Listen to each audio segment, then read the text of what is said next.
안녕하세요. 저는 지금 손주를 돌봐주며 하루하루 힘겨운 나날들을 보내는 여자입니다. 제가 인생의 반을 넘게 살았는데 이 나이 먹어서 손자를 돌보게 될 거라고는 생각도 못했습니다. 애는 죄가 없다지만 한번 해본 거라도 육아는 여전히 힘들고 시간이 어떻게 가는지 모르겠다는 생각이 드네요. 이제는 애가 좀 커서 그래도 전보다는 좀 낫지만 며느리가 바쁘게 일을 하다 보니 육아를 전적으로 제가 맡고 있습니다. 사실 며느리가 제게 육아를 부탁한 건 아닙니다. 며느리는 나이가 어려도 상관없으니 어린이집이나 보육센터 같은 곳에서 아이를 받아준다고 하면 그쪽에 돈을 주고 맡기겠다고 했는데 그냥 제 마음이 좀 그렇기도 하고 제가 베이비시터 일을 오래 해서 그런지 그냥 제가 맡아주겠다고 했습니다. 사실 이렇게 육아를 나서서 자처하는 시어머니가 있을까 싶은 생각도 듭니다. 보통 아이를 맡아주면 돈을 받기도 하고 양육비를 주기도 하는데 저는 그 돈도 됐다고 했습니다. 제가 그 돈 없다고 못 사는 것도 아니고 갖고 있는 돈도 있고 제가 죽을 때까지 먹고 사는 데는 지장 없으니 돈도 안 줘도 된다고 했습니다. 사실 지금 키우는 손주는 조금 복잡한 사연으로 얽혀 있습니다. 그래서 웬만하면 제가 며느리를 도와주고 싶은 마음인데요. 창피해서 어디 가서 말도 못했는데 이번 기회를 빌어 이야기를 좀 풀어볼까 합니다. 저는 젊었을 때부터 어린이집 보육교사로 근무를 했습니다.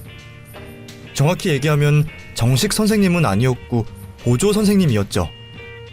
제가 막내 동생이 있다 보니 제가 중학생일 때도 막내 동생을 거의 키우다시피 했고 막상 고등학교를 졸업하고 나서 공장에서 일하긴 죽어도 싫고 그렇다고 해서 대학은 언감생심이고 돈은 벌어야겠고 부모님도 제가 얼른 돈을 벌길 바라셔서 그런지 이왕이면 남들 가는 공장 그냥 들어가지. 거기서 기숙사도 제공해준다며. 나쁘지 않잖아. 돈 좀 번 다음에 네가 하고 싶은 공부하면 되는 거 아니야? 하면서 절 설득하곤 하셨죠. 하지만 저는 꽤 오랜 시간 동안 방황을 했습니다. 남들이 말하는 공순이는 되기 싫고 그렇다고 해서 딱히 또 하고 싶은 건 없고 사춘기 때 할 짓을 나이 20 넘어서 하니 제 자신이 참 한심하더군요. 그렇게 3년을 허투루 보냈는데 그때 제게 들어온 제안이 바로 보육교사였습니다. 좋게 말해 보육교사지 어린이집에서 보조 선생님으로 일을 할 생각이 없냐는 제안이었죠. 저는 원래 아이도 좋아하다 보니 다른 일보다는 그래도 애 보는 일이 낫다고 생각했고 애 보는데 특별한 기술이 무슨 필요가 있겠나 싶어서 바로 그 제안을 수락했습니다. 그렇게 처음으로 하게 된 일은 하루 종일 청소만 하는 것이었습니다. 보육교사라고 해서 아이들이랑 시간도 보내고 같이 놀게 될 줄 알았는데 매일매일 어린이집 청소만 하면서 하루를 보냈습니다. 또 선생님들은 얼마나 저를 부려먹는지 선영씨, 여기 빗자루질 한 거야? 먼지가 수북하다. 그리고 이따가 애들 놀이 시간에 저쪽 유아방은 비어있으니까 거기 청소도 좀 부탁해요. 그리고 우리가 점심 먹은 거 설거지도 해주고 하면서 저를 부리는데 그냥 싼 맛에 보육교사라는 이름으로 청소부를 구한 것 같다는 생각을 지울 수가 없었습니다. 그렇게 그곳에서 3년을 근무했습니다. 어깨너머로 배웠지만 선생님들이 아이들을 돌보는 모습도 보고 틈틈이 공부도 하면서 저는 보육교사 자격증을 준비해야겠다고 생각했죠. 그래도 자격증이 있으면 어디 가서 이런 취급은 당하지 않고 적지만 돈도 벌 수 있으니 역시 사람은 기술을 갖고 있어야 된다는 생각이 들더군요. 남들은 몇 달 또는 길어야 1년이면 따는 자격증을 저는 3년이나 걸려서 딸 수 있게 됐습니다. 생애 처음으로 제 이름으로 된 자격증을 받으니 어찌나 눈물이 나던지 지금이야 관련 학과를 졸업하면 자격증을 준다는 얘기를 들었지만 저 때는 대학을 가기도 힘들었을 뿐더러 주변에 관련 일을 하는 종사자가 없으니 시험 접수부터 공부까지 아무런 도움 없이 맨땅에 헤딩을 해야 하는 수준이었죠. 그래도 노력은 결과를 배신하지 않는다고 그렇게 하다 보니 좋은 결과가 한 번에 나왔고 저는 자격증을 따자마자 저를 청소부로 부려먹었던 그 보육시설에서 바로 퇴사를 할 수 있었습니다. 그리고 나서 열심히 취업을 하기 위해 이력서를 넣었죠. 다행히도 새로 생긴 한 어린이집에서 저를 채용해 주었고, 그곳에서 어린이집 급식 배달업체 직원인 남편을 만나게 됐고 결혼까지 할 수 있게 됐습니다. 원장님이 저를 너무 좋게 봐주셔서 중간에서 다리를 놔서 저와 남편을 만나게 해주셨는데, 저희 남편 돈도 많이 벌지 못하고 잘생긴 외모는 아니었지만 그래도 사람이 참 성실하고 한평생 저만 바라봐주는 고마운 사람이었습니다. 그렇게 저희 부부는 결혼한 지 3개월 만에 아이가 생겼고 1년 만에 아들을 출산했습니다. 남편의 외모를 쏙 빼닮은 떡두꺼비 같은 아들이었습니다. 아이를 키우는 동안은 당연히 보육원 일을 할 수 없었습니다. 넉넉하진 않았지만 그래도 부족함 없는 살림살이라 육아에만 집중할 수 있게 해준 남편이 너무 고마웠죠. 임신 때도 그랬지만 남편은 제가 먹고 싶은 게 있으면 자기가 굶어서라도 제가 먹고 싶은 걸 사다 주는 고마운 사람이었습니다. 남편이 항상 제게 했던 말 중에 하나가, 임신할 때 아내한테 잘못하면 평생 그게 흠이 된대. 그래서 임신할 때만큼은 잘해줘야 된다고 주변의 형들이 말하더라고. 그게 꼭 남편이 아니라 주변에서 조금만 상처되는 말을 해도 평생 가슴에 남는데 라는 말을 자주 하곤 했습니다. 그런데 그 말이 정말 맞는 말 같더라고요. 사실 남편이 그렇게 애교가 많거나 표현을 많이 하는 스타일은 아닌데 임신 때만큼은 제 앞에서 춤도 많이 춰주고 제 배를 만지면서 노래도 불러줬습니다.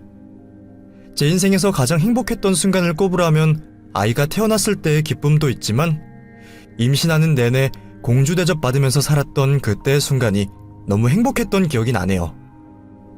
하지만 정말 행복은 딱 거기까지였나 봅니다. 전 육아가 너무너무 힘들었습니다. 산후 우울증도 굉장히 심하게 왔고 정말 이런 생각을 하면 안 되지만 애를 앞에 두고 먼저 떠나고 싶다는 생각이 들더라고요.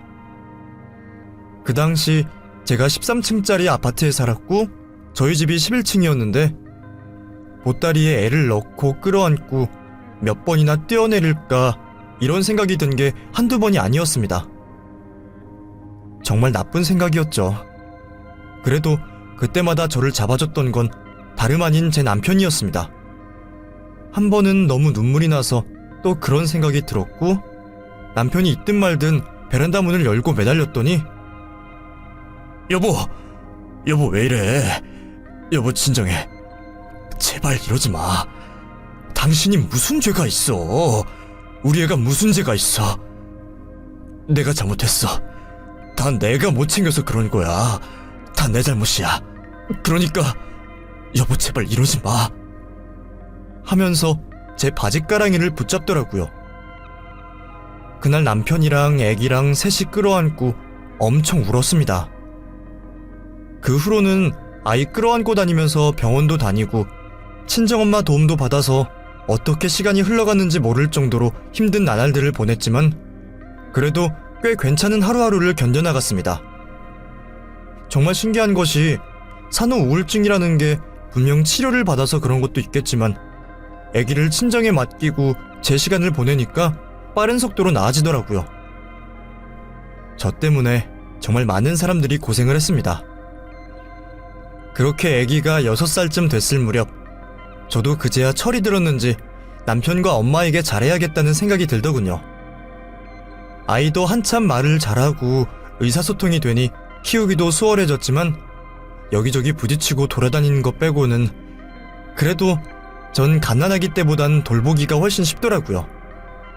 저희 아들은 아주 어릴 때 말고 사고 한 번 친 적 없이 참 건강하고 예쁘게 자라줬습니다. 남들은 폭풍 같던 사춘기 때문에 너무 힘들다고 어떻게 하냐면서 서로 신세한탄을 하곤 했는데 저희 아들은 공부도 꽤 잘하고 말도 잘 들으니 걱정거리가 없었죠. 그렇게 무탈하게 아이도 고등학교를 졸업하고 서울의 꽤 유명한 대학을 졸업해서 취업까지 잘하게 됐습니다. 그 사이 저도 다시 복직을 해서 어린이집에서 근무를 하다가 교통사고로 다리를 다쳐서 출퇴근이 힘들어지면서 50대 중반부터는 베이비시터 일을 시작하게 됐네요. 그래도 다행인 것이 제가 처음으로 일을 하게 된 집에서 저를 너무 좋게 봐줘서 그런지 인터넷에 제 얘기를 좋게 적어줬다고 하더라고요. 그래서인지 그 집 일을 마치고 나서는 여기저기서 정말 전화가 미친듯이 오더라고요.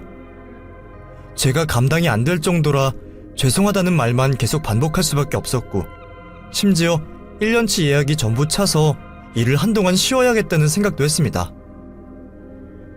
그렇게 정말 눈코 뜰 새 없이 바쁘게 일했지만 그렇다고 해서 돈을 많이 버는 건 아니었습니다. 아니, 오히려 뱉어낼 때도 많았죠. 지금도 기억나는 것이 20대 중반 애기엄마 집에 가서 일을 할 때였습니다. 이모님, 제가 이모님한테 예약하려고 얼마나 노력했는지 몰라요. 임신 초기 때 연락드렸던 거 기억나시죠? 저 진짜 이모님 아니면 다른 분 쓸 생각도 안 했으니까 무조건 이모님 잘해주셔야 돼요. 아, 그리고 보육교사 자격증 있으시다고 했죠? 혹시 그거 복사본 보여주실 수 있어요? 그리고 주민등록증이랑 가족관계 증명서도. 제가 무리한 요구한다고 생각하실 수도 있지만 저희 집에 들락거리시는 분인데 인터넷 글만 믿고 아무것도 확인 안 할 순 없는 거 이해해 주실 수 있죠? 하고 말을 하더라고요. 그럼요, 당연하죠. 다음에 올 때 전부 챙겨서 올 테니까 걱정 마세요. 라고 대답했고, 그분이 요구했던 건 외에 보건증과 과거 연이 닿았던 사람들이 제게 써준 편지까지 전부 들고 갔습니다. 그렇게 신분 확인을 하고 나니 조금 마음이 놓였는지 제게 마음을 연 듯했는데, 적당한 거리가 필요하다는 걸 일주일이 지나자마자 바로 느낄 수 있었습니다. 이모님, 근데 반찬이 제 입맛에 좀 안 맞네요? 음식 솜씨도 좋으시다고 해서 기대했는데 그냥 반찬은 제가 사 먹는 걸로 할게요. 그리고 청소도 좀 꼼꼼히 해주시면 안 돼요? 머리카락 바닥에 너무 많이 굴러다니는데.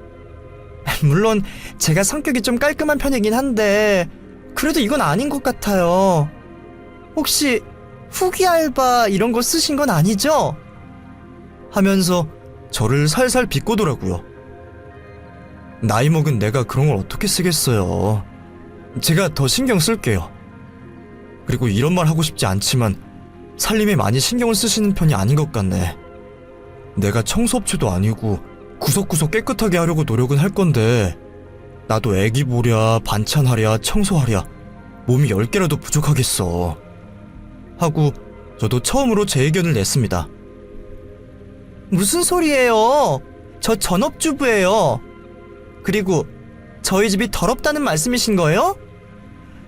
전 그런 말 처음 듣네요.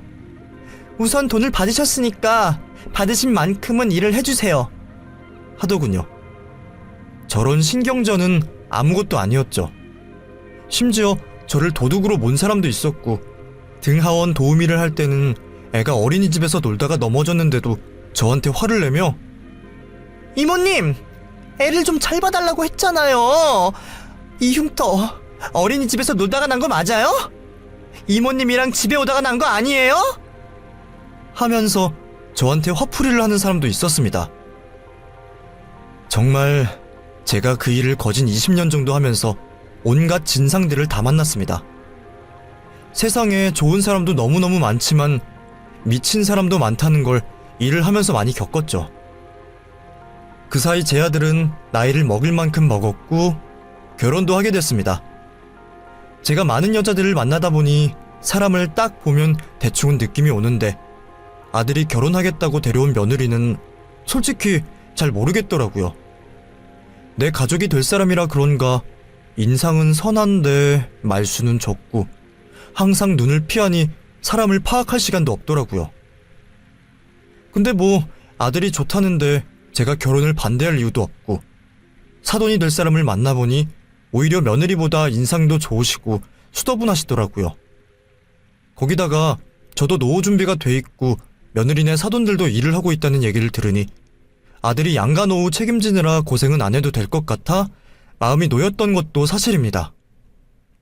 며느리는 사업을 하고 있었는데 일 욕심이 많은 편이었고 아들보다도 돈을 많이 벌어서 결혼 초반에도 제게 대놓고 어머니, 저희 부부는 아이 생각은 당분간 없습니다. 아버님께도 그때 말씀드렸지만 아이를 아예 안 가질까 생각도 했는데 그래도 한번 사는 인생 애는 한번 낳아보고 싶어서 못 갖는 게 아니면 안 갖는 일은 없을 것 같고 당분간은 아이 생각 없으니 저희 부부에게 아이 강요는 말아주세요. 하고 못을 박더라고요. 전 아이 얘기를 일절 꺼낸 적도 없고 그건 부부의 문제라 알아서 하겠거니 했는데 먼저 말을 하니까 무슨 말을 못 하겠더라고요. 솔직히 저희 집에 며느리가 처음 들어온 거라 좀 어렵다고 해야 하나? 편한 마음보다는 저도 모르게 벽을 치고 거리를 두게 된 것도 사실이었습니다. 오히려 밖에서 제가 베이비시터를 하며 만나게 된 마음이 맞는 애기 엄마가 훨씬 편하다는 생각이 많이 들었죠. 그런데 결혼 3년이 지나도 정말 아들네 부부에게 아이 소식이 없더라고요. 저야 매일 아이를 보니까 급한 건 아니었지만 한 번은 아들이 저를 잡고 하소연을 하더라고요. 엄마가 말 좀 해주면 안 돼? 아니 진짜 진경이 해도 해도 너무한 거 아니야? 내가 몰래 콘돔에 구멍까지 뚫었는데 얘가 이중 피임을 하고 있다고 하더라고. 난 몰랐는데 얘가 피임약도 먹고 있었어. 이거 솔직히 사기 결혼 아니야? 처음엔 1년이라더니 일이 바빠지니까 2년이래. 근데 벌써 3년이 지났어. 혹시 몸에 문제 있는 거 아니냐니까 절대 그런 거 아니라면서 자기 의심하냐고 화내더라. 그러니까 엄마가 좀 말해봐. 시어머니라는 게 뭐야? 그래도 며느리보단 세잖아. 엄마가 얘기하면 그래도 듣는 척이라도 하지 않을까? 하면서 저를 설득하더라고요. 됐어. 내가 무슨 권리로 며느리한테 애를 낳으라고 하겠어. 그리고 애는 자기가 원치 않았을 때 태어나면 그것만큼 힘든 게 없어. 난 내가 원해서 너를 임신하고 낳았지만 정말 너무너무 힘들었어. 그러니까 부부끼리 잘 얘기해봐. 이건 엄마가 끼어들 문제가 아니야. 하고 그 일에서 빠지기로 했습니다. 그렇게 아들의 부탁을 거절하고 마음이 불편하기도 했지만 임신과 출산은 전적으로 여자가 결정할 문제이기에 제가 끼어들 일은 아니라고 생각했죠. 그렇게 속절없이 2년이라는 시간이 흘렀습니다. 저는 여전히 일하고 있었고 일상은 크게 변한 게 없었죠. 그날도 최근에 일을 받아 몇 번 방문했던 집에 아이를 보러 가던 날이었습니다. 애기 엄마 저 왔어요. 저 들어갈게요 하고 방문을 열었는데 밤새 애기 때문에 잠을 못 잤는지 제가 들어와도 일어나질 못하더라고요. 저는 애기를 등에 업고 청소를 시작했고 애기 엄마가 자는 동안 쓸고 닦고 반찬까지 해두었죠.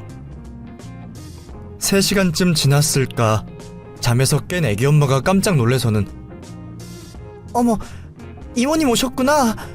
죄송해요. 제가 너무 깊게 잠이 들어서. 죄송해요. 혼자 힘드셨죠? 제가 좀 도와드릴게요. 하며 허겁지겁 일어나서 비틀거리는데 아이고 됐어. 좀 더 자요. 이럴 때 도움받으려고 나한테 돈 주는 거잖아. 우리가 뭐 남인가? 벌써 나도 이 집에서 일한 지 2주가 넘어서 얼마나 힘든지 알아. 그러니까 얼른 자요. 하면서 이불을 덮어줬습니다.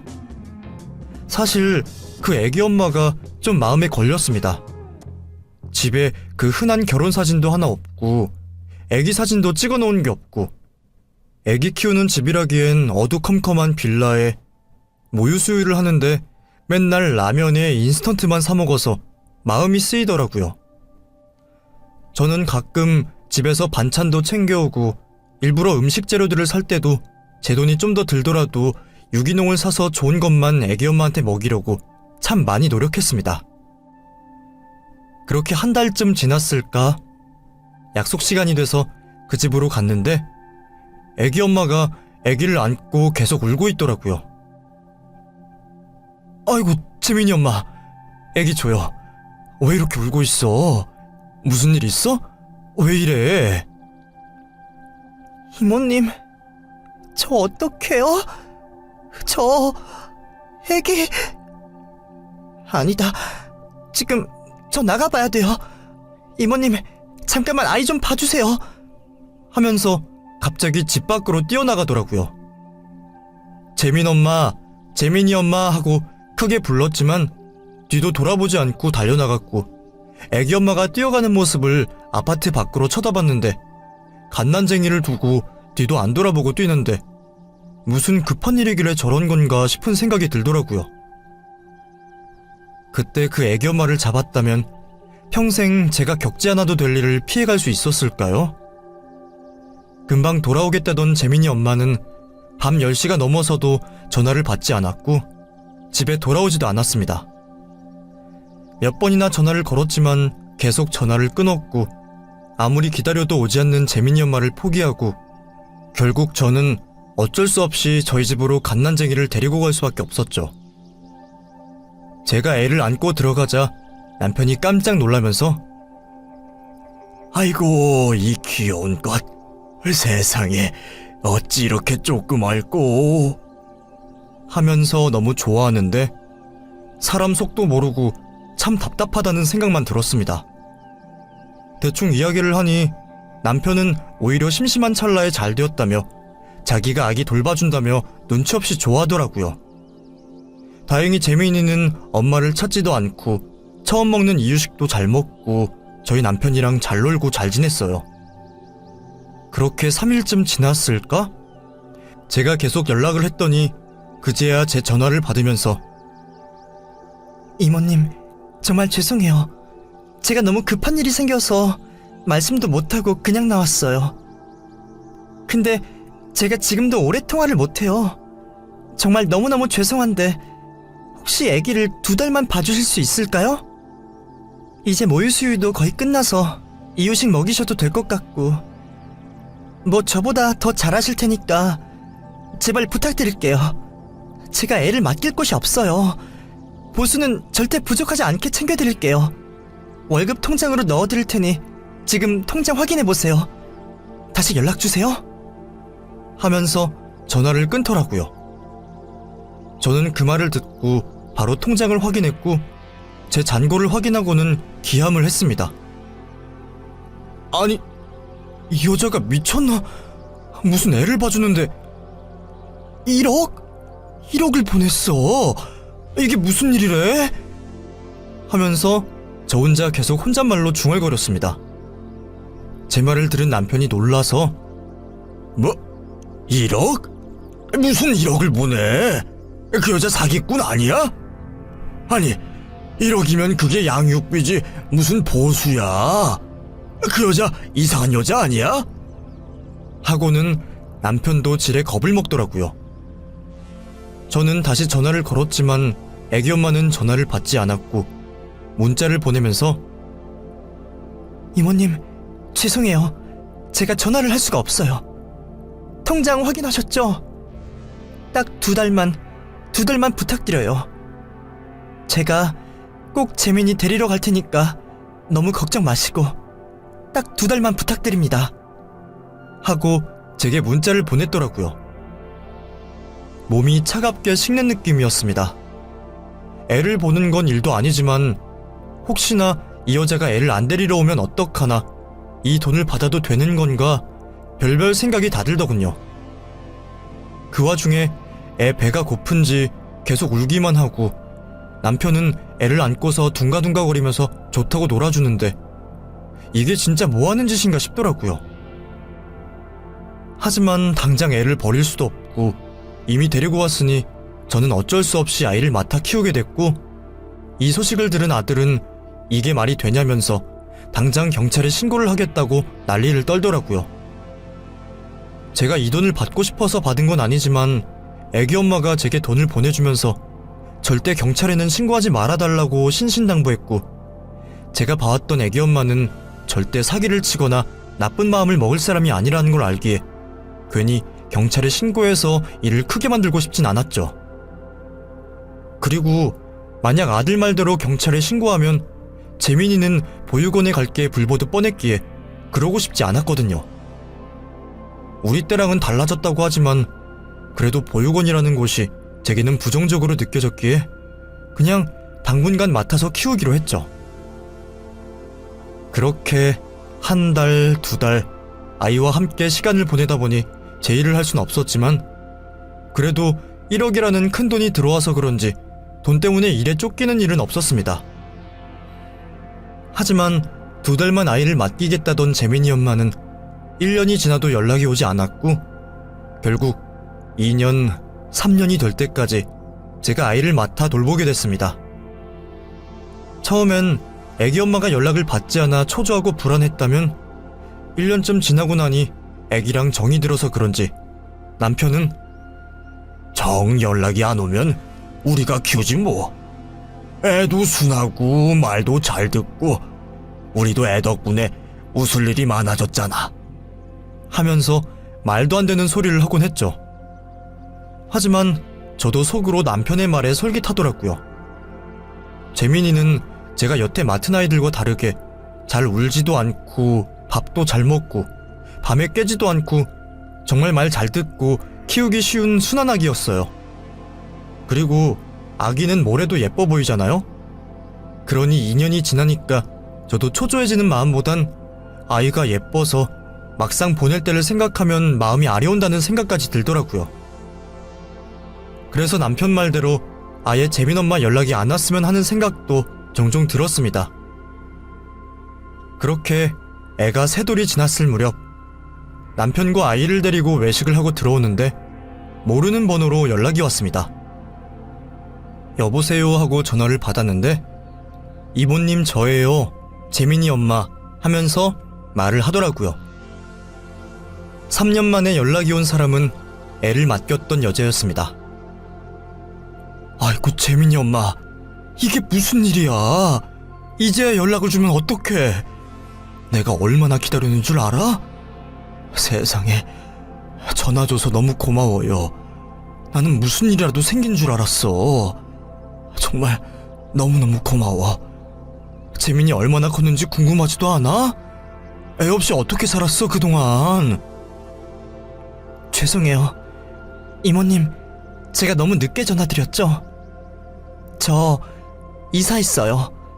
제가 주소 보내드릴 테니까 내일 저희 집으로 아이 데리고 와주실래요?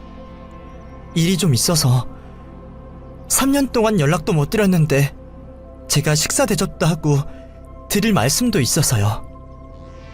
아이 데리고 와주시면 감사하겠습니다. 이만 끊을게요. 하고 전화를 딸깍 끊어버리더라고요. 더 얘기를 나누고 싶었고 한 번쯤은 애기 사진 좀 보여달라고 말할 법도 한데 자기 할 말만 하고 끊어버리니 정말 애기를 보고 싶긴 한 건가 싶은 생각이 들더라고요. 저는 그날 밤 아들에게도 전화를 걸어서 내일 재민이 애기 엄마한테 데려다 주러 가. 너 인사 안 해도 돼? 그래도 3년이나 얼굴을 봤는데 너도 애기 이쁘다며 하고 말했더니 됐어 내 애도 아닌데 무슨. 나도 어쩌다 한 번 본 게 다인데 내가 그 애랑 무슨 정이 들었다고 인사까지 해. 그리고 그 여자도 웃긴다. 1억 주고 2들만 맡기겠다고 할 땐 언제고 3년이나 애를 안 데려간대. 하여간 여자들이랑 믿을 만하게 못 된다니까. 엄마 혹시라도 그 여자가 1억 내놓으라고 하면 무조건 다 써서 없다고 해. 알겠지? 하면서 투덜대더라고요. 그렇게 마지막 날 밤을 재민이와 함께 보내고 저는 날이 밝자마자 바로 재민이 엄마가 알려준 주소로 아기를 데리고 갔습니다. 이제 아기도 많이 컸고 더 이상은 저를 볼 일이 없겠구나 생각을 하니까 가는 내내 눈물이 나더라고요.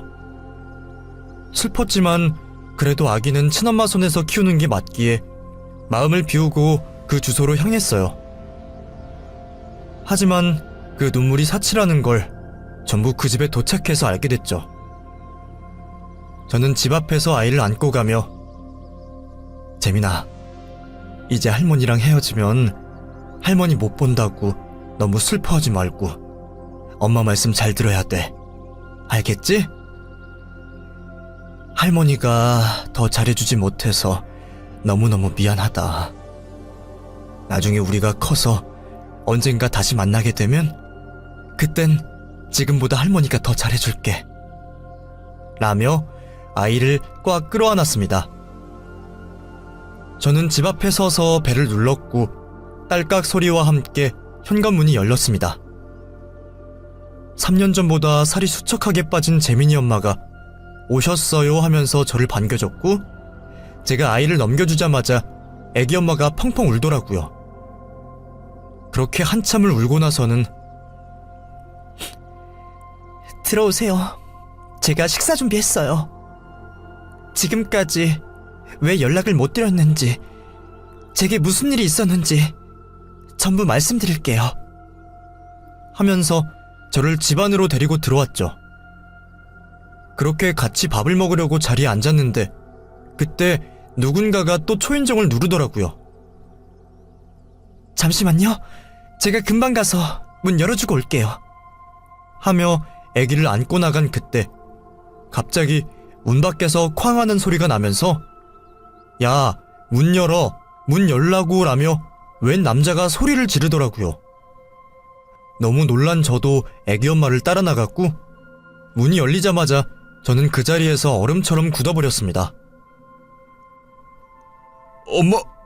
엄마가 어떻게 여기에 있어? 뭐야 지금 이거? 어떻게 된 거야? 하면서 눈을 동그랗게 뜬 사람은 바로 제 아들이었기 때문이죠. 아니, 그건 내가 물을 말이다. 너 지금 여기서 뭐 하는 짓이냐? 왜 남의 집 문을 두드리고 그래? 아니, 그리고 내가 여기 온 건 또 어떻게 알았어? 재민이랑 인사 안 한다고 해서 애기 엄마한테 데리고 왔는데 나 따라온 거야? 하고 물었더니 아들이 어쩔 줄을 몰라 하더라고요. 가운데에 서 있던 재민이 엄마는 제가 오라고 했어요. 들어와. 뭐해? 전부 말씀드려야지. 내가 말할까? 하고 이해 못할 얘기를 하더라고요. 저는 그때까지도 알지 못했습니다. 제 앞에 벌어질 엄청난 얘기들을요. 아들은 터벅터벅 집 안으로 들어왔고 애기 엄마는 재민이를 안고 뒤따라 들어왔습니다. 그리고는 아이 엄마가 조심스럽게 입을 열었죠. 이모님, 아니, 어머님, 재민이 이 사람 아이입니다. 제가 일찍 말씀드리지 못해서 죄송해요. 라는 황당한 말을 하는 겁니다. 갑자기 흥분한 아들은 너 미쳤어? 무슨 개소리야? 엄마, 이 말 믿지 마. 재민이가 내 애인지 아닌지 어떻게 알아? 야, 너 만약 저 애가 내 씨가 아니면 어떡하려고 이러는 거야? 네가 한 말 전부 책임질 수 있어? 책임질 수 있냐고! 난 도저히 네 말을 못 믿겠으니까 당장 친자 검사하고 친자라고 확인되면 그때 다시 얘기해. 인연이 어디서 구라를 치고 있어, 씨. 너 만약 저 애가 내 애가 아니면 나 절대 못 참아. 당장 경찰에 명예훼손으로 고소하고 콩밥 처먹일 테니까 그렇게 알고 있어. 알겠어? 하면서 집 밖으로 나가버리더라고요. 너무 황당했습니다. 제가 3년 동안 키운 아이가 제 손주, 아니 제 아들의 아이라니. 저는 멍하니 앉아있었고 제 앞에 앉은 재민이 엄마가 어머니, 저 사람도 오늘 알았어요. 죄송해요. 제가 미리 얘기했어야 했는데 도저히 용기가 안 나서 말씀 못 드렸어요. 근데 제가 부모님도 일찍 돌아가시고 엄마가 없어서 아이를 낳고 나서도 도움을 받을 곳이 없었는데 저 사람을 만나면서 어머님이 아기 봐주시는 일을 하신다는 걸 알게 됐고 아무것도 모르는 척 어머님께 연락을 드렸어요. 정말 죄송해요. 저 사람도 자기 아이가 있다는 사실을 알게 된 지 얼마 안 됐어요. 제가 그동안 말을 안 했거든요. 실은 저 사람이랑 헤어진 지는 좀 됐어요. 저도 헤어지고 나서 임신했다는 사실을 알았고 혼자 아이를 낳았으니까요. 근데 아이를 낳고 짧은 시간이지만 혼자 키우면서 저도 정말 고민을 많이 했어요. 근데 도저히 아이는 제 힘으로 못 키우겠더라고요. 그래서 무작정 어머님께 재민이 맡긴 거예요. 그리고 나중에 편지를 써서 사실을 알리려고 했는데 도저히 재민이 생각이 나서 그렇게 못하겠더라고요. 만약 저 사람 아들이라는 것을 밝혔는데 이혼하지 않고 자기 아들로 받아들이면 저는 평생 후회할 것 같더라고요. 사실 저 재민이 아빠랑 다시 잘해보고 싶어요. 하지만 저 사람이 자기 아이라는 걸 믿지 않아요. 그래서 저 하는 데까지 해보려고요. 친자 확인 검사서도 저 사람한테 보낼 거고 그 외에도 제가 할 수 있는 게 있다면 뭐든 다 해볼 거예요. 어머니, 부탁드리고 싶어요. 저 좀 도와주세요. 저 사람 다시 제게 돌아올 수 있게 저 좀 도와주세요. 라며 제 손을 잡고 얘기를 하더라고요. 이 모든 게 믿기지 않았습니다. 제게는 며느리가 한 명이고 손자라고는 없는데 갑자기 며느리가 둘이 됐고 생각지도 못했던 손주가 생기니 뭐라고 말을 해야 할지 모르겠더라고요. 무엇보다 지금 이게 사실이라면 제 아들이 지금 며느리에게 씻을 수 없는 상처를 안긴 셈인지라 정신이 하나도 없었습니다. 그래서 재민이 엄마, 지금 내가 너무 당황스러운데 나한테도 생각할 시간을 좀 주세요. 지금 내가 이걸 어떻게 받아들여야 될지 모르겠어. 재민이가 이제 새돌인데 그럼 우리 아들이 바람을 피웠고 재민이 엄마를 만나서 애까지 낳았다는 건데 나 지금 이게 맞는 건지 모르겠어. 내가 아들이랑 얘기 좀 해볼게. 정말 미안해.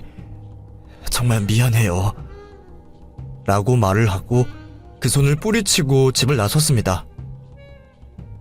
저는 그 자리에서 바로 아들에게 전화를 걸어 모든 사실을 물었고 아들은 소리를 고래고래 지르면서 부인을 하더라고요. 엄마, 내가 그때 잠깐 눈이 돌아가서 걔를 만난 건 맞는데 그 애가 내 애가 아닐 수도 있다니까. 진짜 미치겠네. 걔 완전 또라이 아니야? 어떻게 엄마한테 연락을 해서 그런 짓을 할 수가 있어. 지금까지 엄마랑 나 속이고 몰래 아이 맡긴 거 이거 솔직히 범죄 아니야? 엄마, 이거 경찰에 신고해야 되는 거 아니야? 하면서 적반하장으로 지가 흥분을 하더라고요. 한 번도 제 속을 썩인 적이 없는 아들이 이런 짓을 저질렀다는 게 믿기지 않았지만 정황상 재민이 엄마의 말에 더 귀 기울이게 되더라고요. 무엇보다 아직 확실한 게 친자가 아니라고 결정된 것도 아니고 자기 자식일지도 모르는 상황을 무턱대고 부정하고 부인하는 아들의 무책임한 모습에 화가 났어요. 너 지금 이거 며느리는 알고 있어? 지금 네가 무슨 짓을 한 건지 알기나 해? 우선 재민이 엄마가 하겠다는 대로 친자 검사에서 결과 나오면 당장 며느리한테 얘기해. 아니다. 지금 당장 며느리한테 가서 잘못했다고, 바람 피운 거 정말 미안하다고, 죽을 죄를 지었다고 빌어. 친자가 맞든 아니든 가정이 있는 유부남이 다른 여자랑 정분난 거 그게 범죄야. 그러니까 다짜고짜 소리 지르고 내빼지 말고 일단 며느리한테 이실직고나 해. 라며 소리를 치고 전화를 끊었습니다. 그리고 집으로 돌아가 남편에게 이 모든 사실을 전부 얘기했고 남편 역시 참을 수가 없다면서 그날 저녁 당장 아들네 집을 찾았습니다.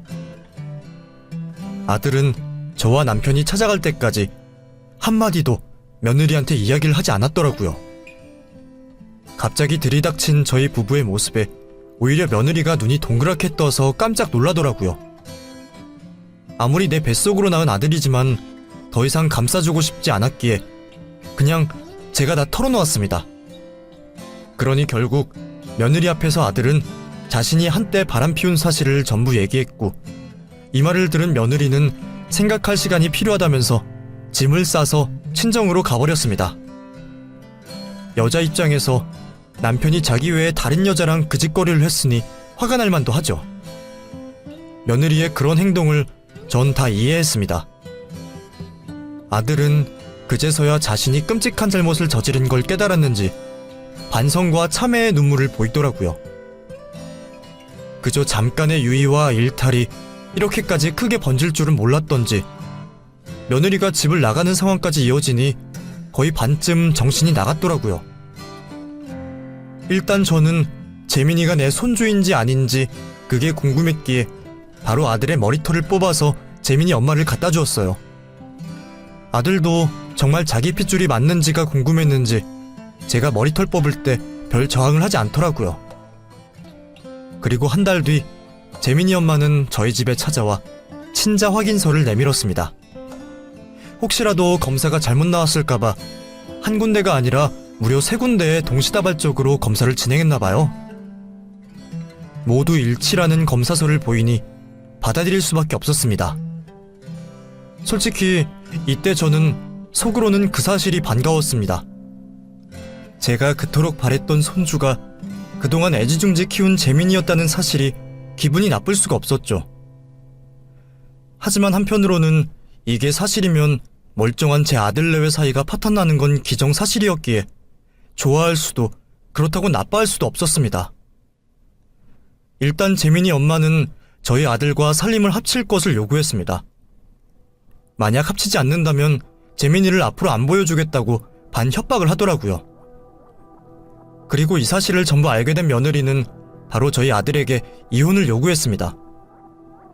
이성적이고 냉철한 며느리 성격상 어느 정도 예상했던 결과이기에 저랑 남편은 겸허히 받아들였어요. 아들은 미안하다고, 정말 미안하다고 울면서 사과를 했지만 끝까지 쳐다보지도 않고 외면하더라고요. 그래도 아들이 그렇게나 좋아하던 며느리였는데 한순간의 실수로 이렇게 사이가 파탄나니 한동안 술만 먹고 넋이 나간 상태로 살더라고요. 당연히 유책사유가 모두 아들에게 있었기 때문에 며느리가 원하는 조건대로 큰 위자료를 주고 이혼을 했습니다. 사실 아들은 재민이가 자기 친자라는 사실을 알고 나서도 부득부득 며느리와 살고 싶어 하더라고요. 그래서 이혼을 할 때 합의가 아닌 재판으로까지 끌고 갔어요. 어떻게 해서든 이혼만은 막고 싶었는지 안간힘을 썼지만 오히려 나중에 재판을 통해 결혼한 지 1년도 지나지 않아 재민이 엄마와 바람이 났었던 게 밝혀지고 결국 파멸로 이르게 되었죠. 일이 이렇게 되자 아들 역시 자신의 잘못을 참회하며 재민이를 자신이 양육할 것임을 받아들였습니다. 이 모든 게 전부 3개월 만에 벌어진 일입니다. 그 당시 제가 너무 신경이 곤두서서 3개월 만에 살이 10kg가 넘게 빠졌고 아들 역시 15kg 가까이 살이 빠졌죠. 그렇게 이혼을 한 후 아들이 재민이 엄마랑 같이 안 살 줄 알았는데 어떻게 둘이 눈이 맞았는지 지금은 혼인신고를 하고 같이 살고 있습니다. 대신 둘이 맞벌이를 하느라 바쁘기 때문에 저희 부부가 재민이를 맡아서 키우고 있습니다. 어차피 3년 동안 키웠기에 제 손도 많이 탔고 육아라고는 1도 모르는 아들과 새 며느리에게 맡기기 불안해서 제가 데리고 왔습니다. 제 아들은 죽을 죄를 짓고도 다시 가정을 이뤘는데 첫 번째 며느리는 아직도 혼자라는 이야기를 들었습니다. 새 며느리가 제게 잘해주긴 하지만 그래도 아직도 제 마음속에 첫 번째 며느리에게 미안한 마음이 남아있습니다. 제가 다 아들을 잘못 키운 탓이겠죠. 어렸을 때는 말썽도 안 부리고 잘 크더니 커서 저는 이렇게 사고를 칠 줄은 전혀 몰랐습니다. 저희 집에 새 식구가 둘이나 들어오면서 식구들은 아무도 아들 전처에 대한 얘기나 이전 결혼 생활에 대한 언급을 하지 않지만 그래도 때때로 첫째 며느리 생각이 나게 되네요. 이 기회를 통해 아들의 전처에게 미안하다는 말을 하고 싶습니다. 제가 아들을 잘못 키운 탓이니 평생 저를 원망하며 살아도 된다고, 기회가 된다면 우리 아들보다 좋은 사람을 만나서 꼭 행복한 가정을 이뤘으면 좋겠다는 말을 전하고 싶네요. 오늘도 저는 손주와의 육아전쟁을 하며 하루하루를 보내고 있습니다. 맨날 남의 새끼 키우느라 힘들었는데 제 손주라서 그런지 힘들긴 해도 보람이 느껴지네요. 재민이가 어렸을 때는 며느리를 닮아서 그런지 제 아들과 닮았다는 생각을 한 번도 못했는데 점점 커가면서 우리 아들을 쏙 빼닮은 게 하나씩 보이더라고요. 오이를 싫어하는 것과 호흡기가 약해 기침을 자주 한다는 점이 아들이랑 꼭 똑같더라고요. 그러니 더욱 정이 들고 아들 키울 때가 생각이 나 가슴이 뭉클해질 때도 있습니다. 지난 3년 동안 이 아이를 돌보면서 제 손주일 거라는 생각은 상상조차 안 해봤는데 며느리가 일을 나간 사이 제가 손주를 보고 있으니 참 아직도 이게 무슨 일인가 싶은 생각이 드네요. 다른 건 몰라도 이 아이만큼은 아무것도 모르고 그냥 밝고 건강하게만 자라줬으면 하는 마음입니다. 이 사연을 듣는 분들께도 부탁드리고 싶습니다. 아이는 죄가 없습니다. 비난을 하신다면 그저 부모인 제게 손가락질을 하길 간곡히 부탁드리겠습니다. 벌을 준다면 우리 아들이 벌을 받더라도 재민이만큼은 무탈하게 자라나길 바랍니다. 오늘 이렇게 속 시원하게 익명의 여러분들에게 저희 집 가정사를 털어놓으니 묵은 체증이 내려가는 기분이네요. 참 사람 인연이라는 게 이런 식으로 만날 수 있다는 게 어이가 없지만 다른 거 다 떠나서 저런 천사 같은 손주를 만나게 된 건 어찌됐든 행운이라는 생각이 드네요. 하지만 저희 아들이 잘못해서 한 사람에게 씻을 수 없는 상처를 준 만큼 저도 같이 반성하면서 하루하루 살아보려고 합니다. 그럼 지금까지 저의 기막힌 긴 사연 들어주셔서 감사드리고 다들 평온하고 행복한 하루 되시길 바랍니다.